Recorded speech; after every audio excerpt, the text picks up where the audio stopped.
Hey guys, welcome to Unit 2, which is Geologic Time and Fossils, and specifically for the first few weeks, we are going to look at Geologic Time. Now, if you might ask, why do I have to study this?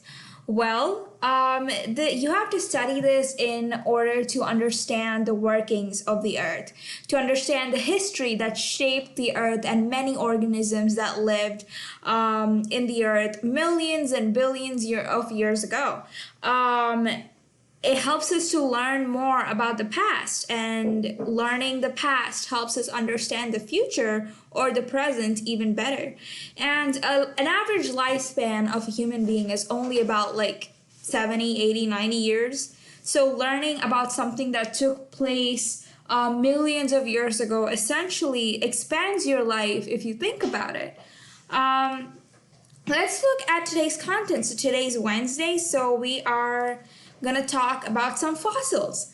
So what is fossil? So fossils are basically the remains of organisms. They can also be some kind of physical evidence that an organism existed. And the reason why it became a fossil was probably because it was preserved by various geologic processes. And one of these could be deposition of minerals while the organism was decomposing or decaying, which left us with an imprint of some sort. So if you had to define it, it would be the remains of physical evidence of an organism preserved by geologic processes. That's what is known as fossils. Now, fossils are most commonly preserved in sedimentary rocks, but of course, other materials can also preserve evidence of past life. Now, if you remember from your past lessons, you would know that sedimentary rocks are those that are basically formed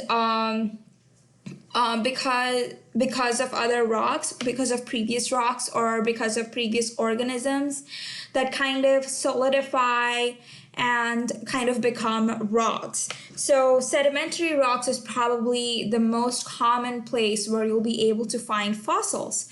Let's see fossils in rocks. When an organism dies, it either immediately begins to decay or is consumed by other organisms. That is the simple and basic way of life. It either decomposes and decays or is eaten by somebody else, right? But they can also be buried by sediments when they die. And when they are buried, they then decay. And when they are decaying, soft tissues like flesh of course get eaten up by decomposing bacteria or other factors, but those things that are inedible, or some parts that are harder like bones or wood kind of like become more resistant to decay, so they don't decompose very easily. And when sediments become rocks, the hard parts of the animals are much more commonly preserved than the soft tissues, right? Again, if the soft parts like tissues or muscles can easily be decomposed, they would not be able to be preserved as easily as the harder parts. Then we also have fossils in amber. Now, let's imagine that an insect or a fly, for example, is caught in a soft, sticky tree sap, right? And suppose that insect gets covered by more sap. What would happen next is that the sap would actually kind of harden, and this will lead to the insect being stuck inside, and it kind of gets preserved that way. So amber is nothing but the hardened tree sap, right? Now, if you look at the pictures here, you can see some of the fossils of insects that have been preserved in hardened tree sap or amber. This is, I believe, an ant, and this is, I believe, a spider. Next, another kind of process by which fossils are preserved is petrifaction.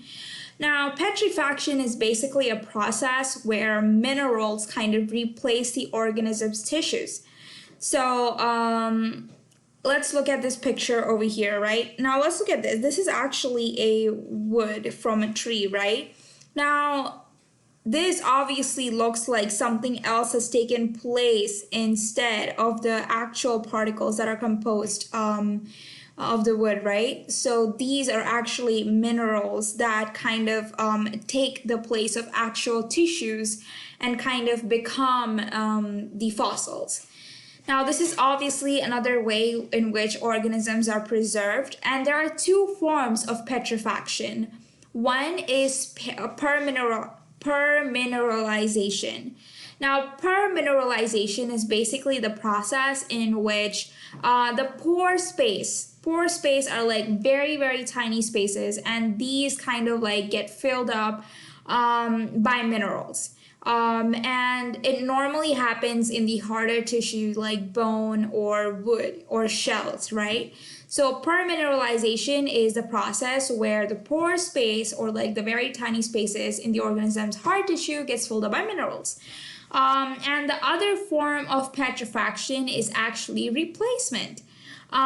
Replacement is literally what it sounds like. It is where the organism's tissue is completely replaced by minerals. So if it's completely replaced, it's replacement. On the other hand, if only the pore space in organisms' hard tissue is replaced, then it's permineralization. Again, we also have fossils in asphalt. If you look in the, on the left side, you will see some of the organisms that were kind of preserved in asphalt. And if you remember, asphalt is often used in paving roads, pathways, and so on. And this is basically some of the fossils that we saw that was preserved in asphalt. If you look over here, this is probably an earthworm that was preserved when asphalt kind of rose up to the surface of the ground, right? Now, there are places where asphalt kind of wells up and it becomes like a thick, sticky pool. And when it's thick and when it's sticky, insects or organisms kind of get trapped in there. And when they die, they kind of get preserved and form fossils. Now, for example, we have a asphalt deposit in California, which is like 38,000 years old. It's called La Brea. Studying this has actually allowed scientists to learn about what kind of environment was present all those years ago in South California. So it not only tells us about the animals, but also tells us a lot about the environment that a place had several years ago. And next, we have frozen fossils. This is the last type of fossils that I want to talk about today. To your right, if you see, here are some examples of frozen fossils. I believe that's an animal that has been frozen, but I'm not sure which one it is. And here are some other animals that have been kind of frozen in ice. Let's see. Now, because cold temperatures kind of slow down decay, many types of frozen fossils are preserved. And in some cases, we have also seen fossils that have been preserved from the last ice age, which was so many years ago. And sub-freezing climates, which means like super cold, when they're super cold, they actually don't contain a lot of decomposing bacteria. So if they don't have decomposing bacteria, the flesh or the organisms probably will not decompose as quickly. So leaving us with an almost well-preserved frozen fossil. Now, an example is, for this case, would be the woolly mammoth.